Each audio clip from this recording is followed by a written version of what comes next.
ไปเตรียมกันเป็นตะมิดหัว หัว เป็นตะมิดหัวเว้ย จะลอยเขาป่า ไปไป สั่นหมดดอกไม่ยาวนี่ดอก ฮอดไปมาหน้า ไป ดีดอกก็อย่าไปซักไปแม่ท่านนั่นซักนี้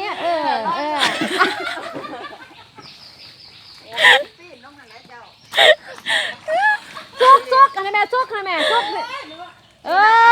นั่นแหละ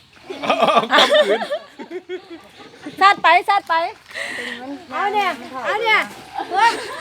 ตัวมันเนี่ยพวกเอามาไม่ยาวเลย ที่ความมัน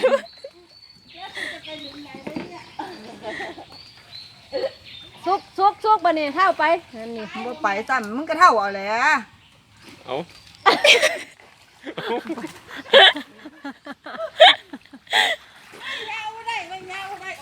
เอา ยาว มันคือจังคนแค่นี่เนาะเบิ่งเอ้ย เอามันมาก้มลงไปเสื้อผ้าล้างเสื้อผ้าถึงอะไรอยู่มาไปเสื้อ โอ้ยมันหมุนอยู่หั่นล่ะ หมดใจแล้ว ไปบ่เป็นเด้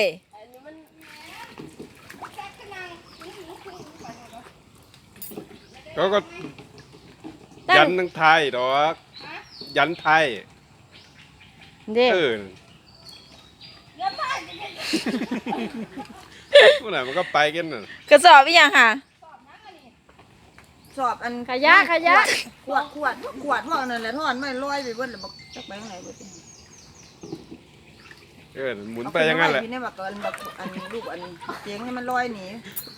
ห่วงยางนี่นะ เขาก็ไว้ตัว ใส่โอ่งไว้อันเด้ขาไปคือโอ่งอัน อื่นไว้ นี้ โอ่งนะ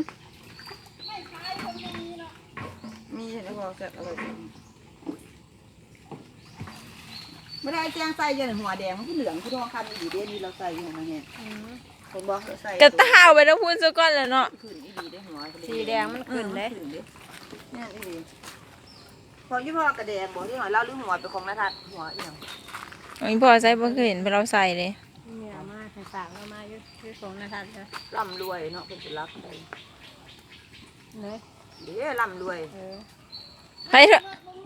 นี่จักอะไร ไปเถอะ ค้าขายร่ำรวยเป็นวะ มีอะไร เอาก็เว้าเอาเลยเนาะ โมได้อันนี้เป็นศิลป์ไปเลยเด้ค้าขายร่ำรวยเพิ่นเด้